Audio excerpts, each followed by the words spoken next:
And our next speaker, delegate speaking in favour of the resolution is Rosa Sally. And speakers in this resolution will have 3 minutes.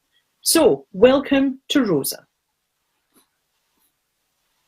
Hello, thanks. Good morning, conference. Thanks for having me. I understand the importance of self-determination. I come from Kurdistan, where my family members have died for the cause where I was born. I came to this country as a young refugee with my family, racing to a place of safety after suffering under a government which did not recognize us. I understand how important independence is and the ability to make decisions in the best interest of our nation. Like many of you, I joined the SNP to fight for independence and to contribute to a party that believes in doing things differently than Westminster, fighting for social justice and more equal society. We are a welcoming country, and I am an evidence of that. We need to ensure an independent Scotland that is inclusive. Working in an MP's office, I see how austerity affects people every day.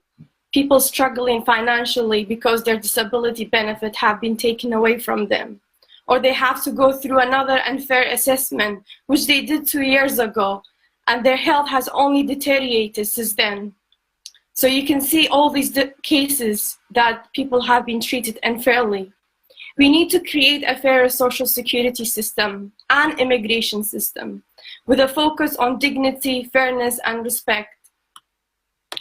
We want to see an inclusive Scotland that reaches its full potential, not with one hand tied behind its back. Scotland, like every country, has the right to choose its own future, and we shall not accept a veto to that right from the Tories, because they know they can only delay, not stop Scotland's destiny to once again become an independent nation. The polls are in our favour, but let's not be complacent. We still have work to do on that path to independence, to convince those who voted no in our workplaces, in trade unions and communities, friends, and I'm sure there's that member of your family who is still not there yet. We still have a job to do. We need to communicate with people so they know why we believe in independence and why we are here. I welcome a National Assembly on Independence where grassroots members have the platform to have their say, to discuss tactics and strategy. Let's get on with doing that work, convincing our fellow Scots that a brighter, better future is possible with independence. Thank you. Caelan McMahon. So welcome to Caelan. Conference, I wasn't born into this fight, but I chose it. In the spirit of what Philippa Whitford said yesterday, I'm 50% German, 50% South African, and 100% Scottish. I've only lived here for 6 years, and I'm already impatient for our independence. Young people are impatient for independence, and we will be at the forefront of that campaign as Scotland's future and its present. And I'm so lucky to be leading the campaign body for young people alongside my team in the YSI. But conference, we must go into this campaign united. The path to our goal is clearer than ever. First, it without a shadow of a doubt must be both votes SNP, because we all know that every vote not for the SNP will be used by the Unionists as an example of how Scotland doesn't want a referendum, when we all know that poll after poll has shown us that this is not the case. Next, we win the Scottish Parliament elections, and it's crucial that we do not take this for granted. It is ours to lose. We cannot get complacent. And after the election, when we are successful because of the hard work of all of our activists, we demand a Section 30 immediately.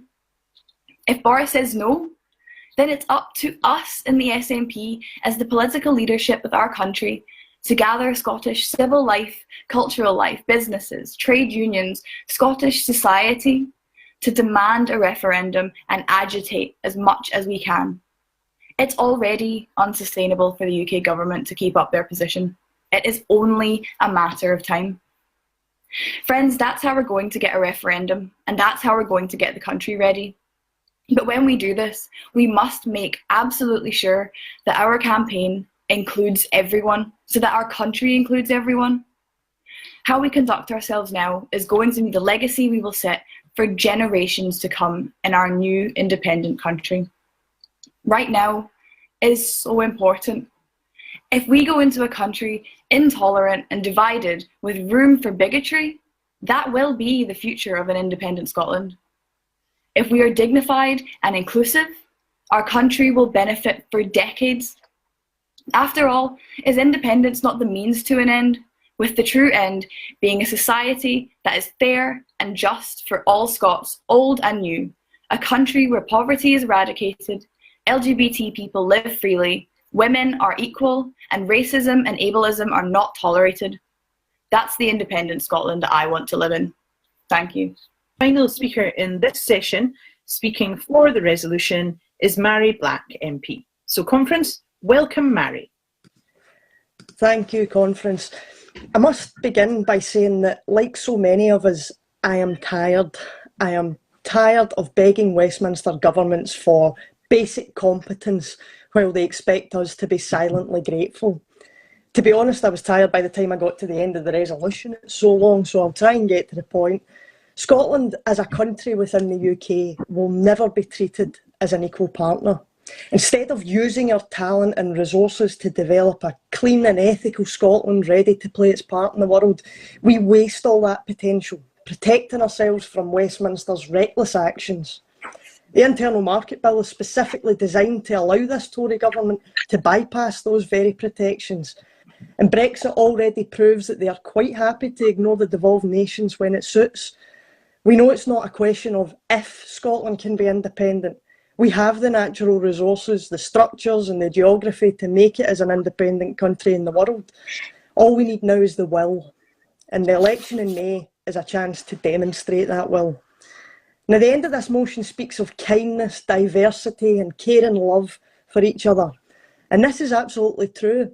But if we are going to ask people to believe in and vote for that vision in a referendum, then we have to get our own house in order first.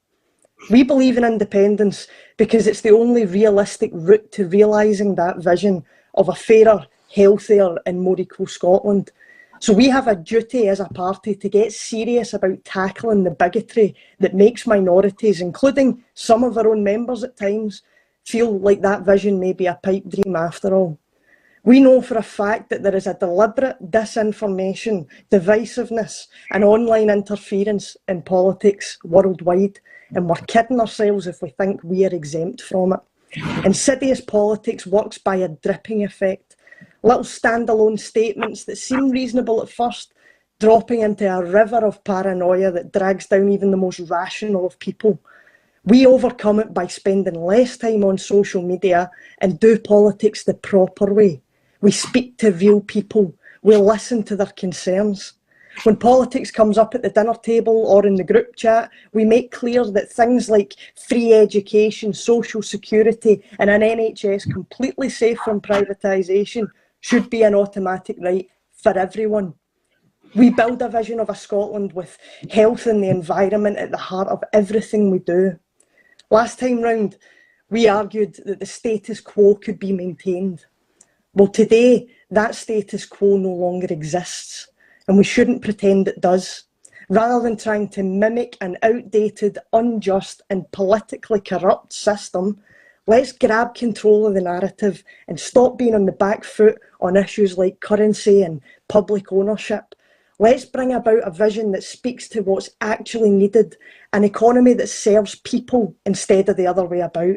That means challenging 4 decades of neoliberalism from Westminster. People are crying out for change, so we need to be unapologetically bold in our thinking. Let's give people the ability to confidently believe in that radically different Scotland, and let's pass this resolution and make it a reality. Angus, thanks very much indeed. Good afternoon, conference. Good to see you, albeit virtually. This week at Westminster, we had a real moment of clarity, a real moment of divergence, a real moment of clarity where the people of Scotland, people of the UK, can see that Scotland and the UK are 2 places on 2 different paths. To govern is to choose. And we in this party have a long and proud history of we don't want to be independent to be separate or apart. We want to be independent in order to make our decisions at home, but also to join the wider world, to join the forums of the world and work with our friends and our colleagues and our neighbours towards common endeavours, be that in the EU, in NATO, or in the UN, or in any other forum that we need. Surely, if the last year's taught us anything with a global pandemic, it's that climate change, the migration crises, resource scarcity are all bigger than any one country, and we need to work together to tackle them. So we want to be that global citizen. We want to be that good global actor, that supporter of international law, that collaborative, enthusiastic partner that people around the world can rely on. And in international development, Scotland has a real interest in this because of our history, because of empire, because of all sorts of things, that we are an outwardly looking nation. And walking away from the 0.7% international aid commitment really shows us where the UK is going. It really shows us who's in charge of the UK government. People who talk about international aid as if it's some sort of charity that we just shouldn't bother with right now. People want to link it to international trade in a really grubby way. People who get excited about red, white and blue tail fins on planes. People who think we need a new royal yacht, Britannia, in order to buoy up the nation's spirits. Well, I actually want to see the UK as a good global actor. And I definitely want to see Scotland as the global actor that we could be. We will be committed to 0.7%. We will be that good actor on the international stage. And I do hope you'll support this resolution. Thank you. Hello to everyone at conference. I know it's quite a different experience for us all this time round, but I do hope that you're all enjoying it. Now, while the past months have been dominated by the unprecedented challenge of COVID, the climate emergency hasn't gone away, far from it. That's why, for the SNP, protecting our environment is at the heart of everything we do. Scotland was the first country in the world to declare a climate emergency, and we're punching above our weight, not only with world-leading targets, but with bold action too. Action that's been hailed by the UN as an inspiring example of the level of ambition we need globally to meet the Paris Agreement. We're delivering, as WWF Scotland called it, Scotland's wind energy revolution. The UK Climate Change Committee's latest report said that the Scottish economy has decarbonised more quickly than the rest of the UK and faster than any G20 economy since 2008. We're developing cutting-edge renewables research, and 90% of Scotland's electricity now comes from renewables. That's a record to be proud of, and we are raising our ambition higher still. As we begin our recovery from this pandemic, we have to ensure our economic and social recovery is green, one that creates thousands of good jobs while tackling poverty and inequality. As Scotland prepares to host world leaders and climate experts at COP26 in Glasgow, we're proud of setting the example on the world stage, from world-leading net zero targets to planting 22 million trees last year and empowering communities with our Climate Challenge Fund. But our job is far from done. We're investing £1.6 billion in decarbonising Scotland's buildings to reduce emissions, create more jobs and tackle fuel poverty.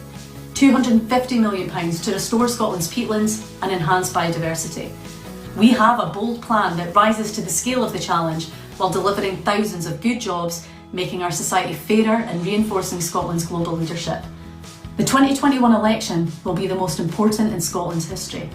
On May 6th, let's keep Scotland firmly on the path to progress. Vote SNP. So coming up next, we have our health debate, and then later on we'll be hearing from John Swinney at approximately 12:15. First though, someone who has been working incredibly hard to keep us all safe is our First Minister, Nicola Sturgeon, who joins us live from her home in Glasgow. Good morning and a very warm welcome to SNP Conference 2020. For the first time in our history, we are gathering together virtually. This has been a really difficult year for all of us. The COVID pandemic has taken thousands of lives. It has upended our society and severely damaged businesses and the economy. But these dark times have also brought out the very best in people. Every day I have seen examples of people across Scotland pulling together in a time of crisis to support each other.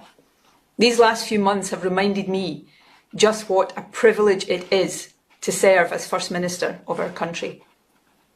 Now, since our last conference, we have won a landslide victory in a UK general election.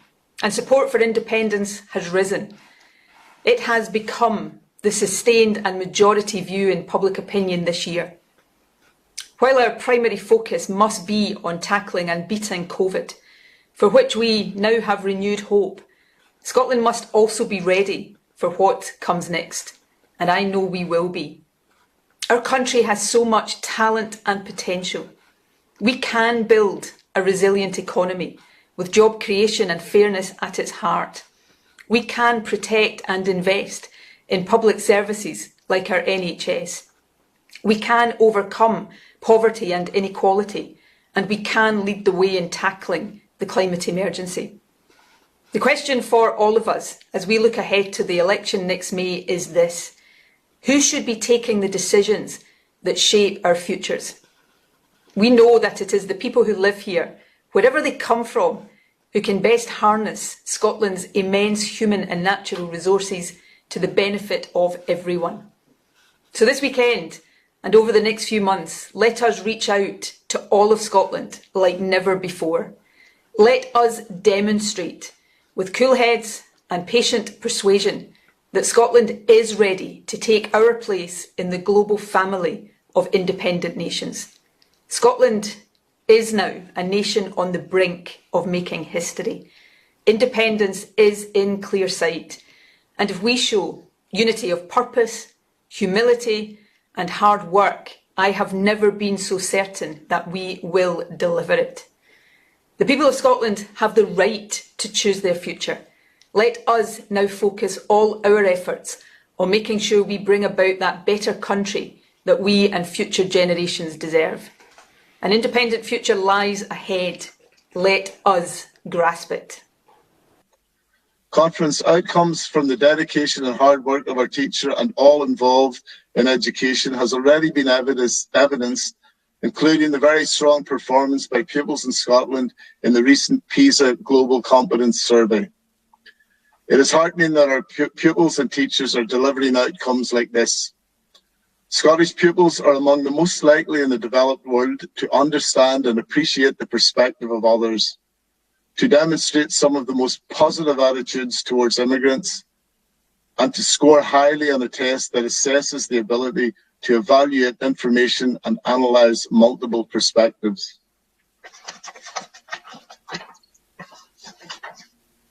Conference, I commend all practitioners in education, including parents, carers, children and young people. And I commend our teachers who are on the front line of our long-term strategy. Conference, I commend the resolution. Thank you. Thank you very much, Colm. And our next speaker speaking in favour of the resolution is Philippa Whitford, MP for Central Ayrshire. Welcome, Philippa. Thank you very much, Kirsten, and I hope everyone can hear me. I think what we've seen over the last year is going through this COVID crisis is just the importance of health. You know, often it's something that I saw working as a breast cancer surgeon, but now we've all seen what we value in life had got distracted by cars or houses or money in the bank. But in the end of the day, the most important things is your own health and the people you love.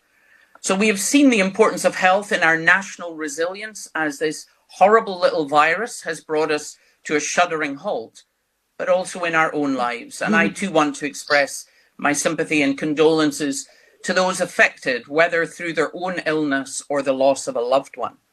We all want to thank our health and care staff for the hard work, commitment and innovation they've shown throughout the pandemic. But COVID has not hit equally. It has shone a light on the inequalities we need to tackle and we want to tackle.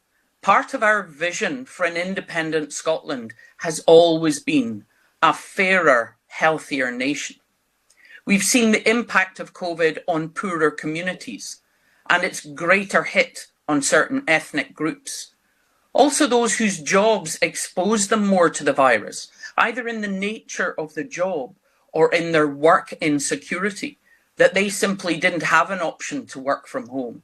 And we've also seen the impact of that on people not isolating when they need to. Because if you're faced with the threat of not putting food on the table, it's very difficult to get people not to go to work. So we also have to thank all of those key frontline workers who kept supermarket shelves food to keep us fed, kept our bins emptied and kept the lights on. But this crisis has also highlighted the importance of social care and sadly its fragmentation and vulnerability. Integrating health and social care has been Scottish Government policy for over 6 years. We have made progress, particularly in some parts of Scotland, but oh, how we wish we had got further. I therefore really welcome the plan to have a national care review and to work towards a national care service. But any change needs to create a structure which values those who work in social care, that encourages them to commit to staying there on a long-term basis and recognises that commitment with decent pay and the opportunity for career development. The aim is that we want all levels of government and all public bodies to be working to deliver a better quality of life and better health for everyone who lives here in Scotland, regardless of where they came from. Most of you know that I'm from Belfast and that's where I grew up, and that my husband's German. But Scotland is our home, and our son always describes himself as 50% Scottish, 50% German, 50% Irish, 50% German, and 100% Scottish. Sorry about that. But we need to be taking that energy of everyone who lives here and taking that energy forward. I fought for independence in 2014 because I thought Scotland could be better. Surely Scotland could be better than this. But what we've seen now from the Tory government in Westminster is the very blatant threat that the power of our devolved government could be unwound. We see the UK Internal Market Bill threaten the potential we have, and indeed threaten legislation we've already put through, like minimum unit pricing, our innovative environmental legislation, because what they want is to drive everything to the lowest common denominator. And what we have seen also is Jacob Rees-Mogg, that very modern gentleman from Westminster, talking also about devolution being a mistake and the need to... please. Sorry, devolution being a mistake. So we need to recognise that if we don't go forward to independence, these Tories are going to take us back. And people in Scotland face a choice: go back to Westminster rule or take control of our own future. Our next speaker speaking in favour of the resolution will be Councillor Graham Campbell. So welcome, Graham. Thank you, Kirsten and conference. Good morning, and I hope you're all getting used to hopping in and out of the blether room as I have done. This is a massive resolution, which is obviously way too much to speak about in 3 minutes, 50 seconds. But what I can say is to refer to sections of the resolution that talk about health inequalities, particularly lines 12 and 13, where we talk about the differential impact of health inequality and how dealing with the COVID crisis affects us.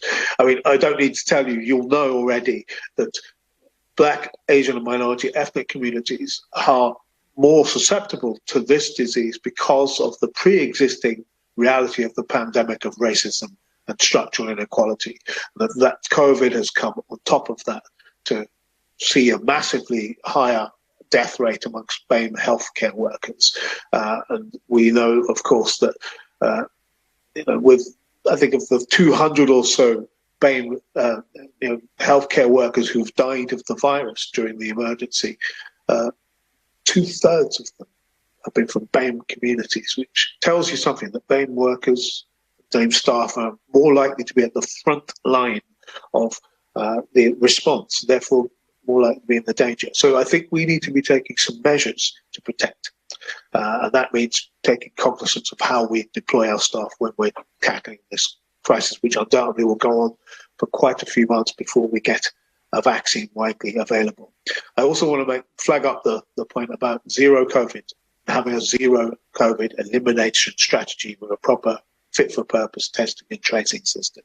We're doing our best as a government to do that, but we need to go further in making sure we have one. I also want to take the last 2 minutes to talk about the other subject that's here. If you look at lines 50 to 53, 54, we're talking about the work of Glasgow University and reparative justice, which is mentioned. And you'll know that just this week, Glasgow University got awarded the University of the Year for its work on reparative justice around the slavery legacy. That's something I've worked very closely on. We're following very closely as a city council in launching our own, an SNP council in Glasgow, the first single authority properly to deal with this in Glasgow, following in the university's footsteps in making a public consultation around street names, science, and slavery legacy, and decolonising the curriculum. The future Scotland's going to need to tackle and be honest and head on with that legacy. By doing so, you see what change you can make. You can see what Glasgow University's been done. I look forward to the time when Glasgow City Council and the country and Scotland as a country, having fessed up to that past, is able to connect the racism of yesterday, the racism of today. This resolution is very important in making that point as official party policy. And I'm very honoured and pleased that it's there as a result of the work of the MAME Network and others who've supported that being in the report. So I want to thank colleagues for that. I commend this resolution to the House and have a good rest of conference.